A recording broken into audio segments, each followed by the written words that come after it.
दिव्या के कॉलेज के समय से ही अमर से अच्छी दोस्ती थी। दोनों एक दूसरे को बहुत प्यार करते थे। अचानक दिव्या का परिवार अमेरिका चला गया।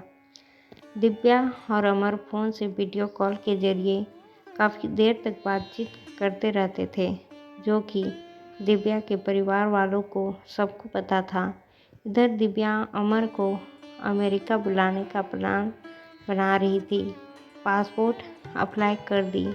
उधर अमर दिव्या को इग्नोर करने लगा। अब दिव्या को बहुत ज़्यादा बेचैनी होने लगी। दिव्या ने अपने दोस्तों के ज़रिए पता लगाने की कोशिश की और अमर के घर वालों से भी पता लगाना चाहा, लेकिन कुछ पता नहीं चला। दिव्या अपने पापा और माँ के साथ वापस इंडिया आ गई। माँ ने अपने तरीके से लड़के के बारे में जानकारी इकट्ठा करनी शुरू की, तो पता चला कि लड़का केवल दिव्या को परेशान करना चाह रहा है। इकलौती बेटी है, सारी प्रॉपर्टी मेरे नाम कर दे। फिर क्या? फिर तो दिव्या का क्या होगा? वो तो कहीं की नहीं रहेगी। माँ तो माँ होती है, अपने बच्चों का बुरा होते कैसे देख सकती है? अब माँ बहुत ही बेचैन थी। इसका इतना गंदा इरादा हो सकता है, मैं इसको कामयाब नहीं होने दूंगी। बस एक प्लान बनाया कि जितने जल्दी हो सके उतनी जल्दी इसका गेम ख़त्म करें, नहीं तो जीवन भर दुख देगा। अमर पीछे हटने वालों में से नहीं है। अंततोगत्वा वही हुआ जिसका डर एक माँ को सताया जा रहा था। अमर ने शादी की जिद कर ली। मजबूर होकर माँ पिता ने एक हफ्ते के अंदर ही एंगेजमेंट कर ली। लेकिन जो भी प्रॉपर्टी थी, उस प्रॉपर्टी से दिव्या को बेदखल कर दिया। एक छोटी सी फैक्ट्री थी, उससे भी मतलब हर जगह से बेदखल कर दिया। 1 महीने के अंदर दोनों की शादी कर दी गई। शादी के बाद अमर का असली चेहरा दिव्या के सामने आया। जिस अमर के लिए अपने माता पिता की बात नहीं सुनी और सबसे ऊपर होकर शादी के लिए तैयार थी, आज सब असलियत सामने आ ही गई। अमर ने दिव्या से वो सारी प्रॉपर्टी के बारे में जानकारी लेनी शुरू कर दी।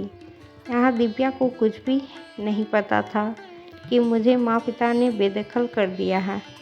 इस रात से अनजान सब बता डाली जो सब पहले था। दूसरे दिन ही पग फेरे के लिए दिव्या को लेकर दिव्या के मायके पहुँच गया। चाय नाश्ता हुआ, उसके बाद भूमिका बनाना शुरू हो गया। माँ जी, आप तो जान ही रही हैं, अभी मेरी कोई नौकरी भी नहीं है, तो मैं ये कह रहा हूँ कि दिव्या के नाम जो प्रॉपर्टी है उसका पेपर मुझे दे दीजिए। मैं क्या सोच रहा हूँ कि वैसे हम दोनों इंडिया में तो नहीं रहेंगे, उसे बेचकर हम दोनों अमेरिका चले जाएं और वहाँ जाकर अपना एक छोटा सा कोई कारोबार कर लेंगे, जिससे हम दोनों को किसी तरह की कोई परेशानी ना हो। दिव्या की माँ ने कहा कि कौन सी प्रॉपर्टी बेटे, मैं कुछ समझी नहीं। तुम किस प्रॉपर्टी के बारे में बात कर रहे हो? कोई प्रॉपर्टी दिव्या के नाम पर नहीं है। इतना सुनते ही एकदम गुस्से से लाल तिलमिला उठा। सोफे से उठ खड़ा हुआ। दिव्या, चलो यहाँ से, एकदम नहीं रहने लायक है यहाँ। देख लिया ना अपने माँ बाप का असली चेहरा।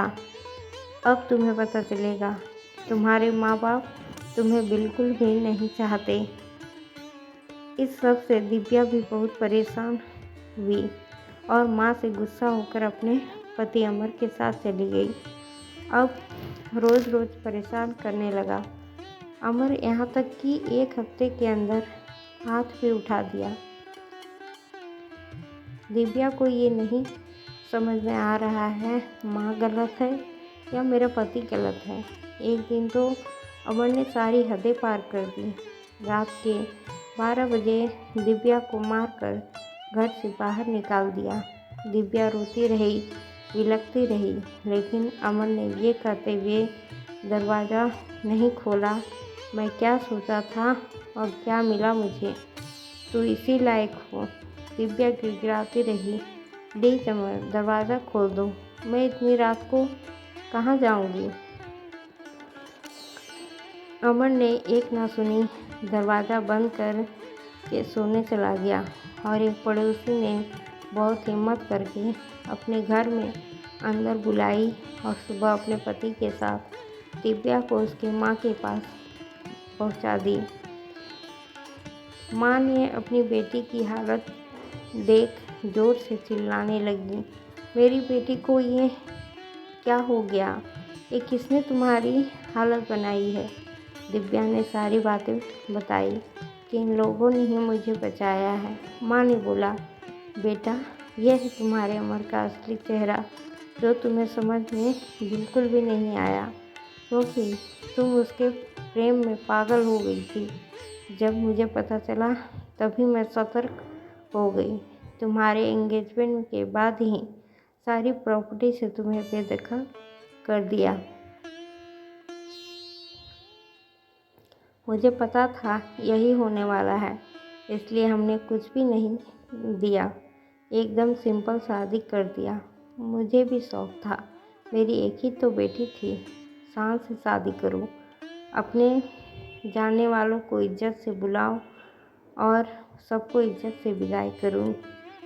लेकिन मेरा सोचा कहाँ होने वाला है। बेटा उसे भूल जाओ, हम तुम्हारे लिए अच्छा रिश्ता देखकर एक सम्मानित लड़के से शादी करेंगे। मैं तुम्हें खुश देखना चाह रही थी।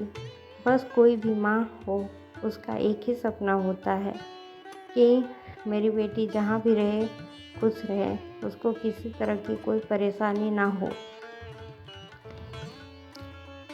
दिव्या को यह भूलने में काफ़ी वक्त लगा। फिर एक लड़का माँ को पसंद आया, उसे दिव्या को देखने के लिए बुलाया गया।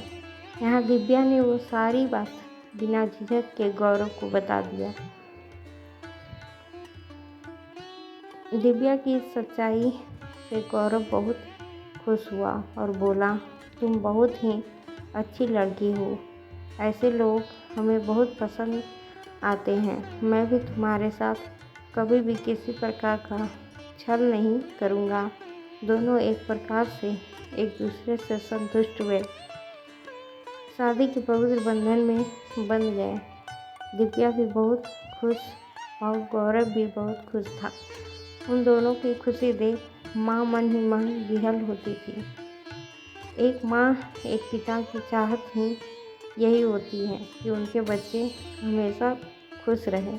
किसी के प्रॉपर्टी या धन दौलत से प्यार का झूठा नाटक नहीं करना चाहिए। आप या हम में से कोई भी हो, यदि किसी से प्यार करिए तो सच्चे मन से करिए और प्रेम और विश्वास बना कर रखें। दोस्तों, आपको ये कहानी कैसी लगी? अच्छी लगी हो तो लाइक, शेयर और सब्सक्राइब करें। धन्यवाद।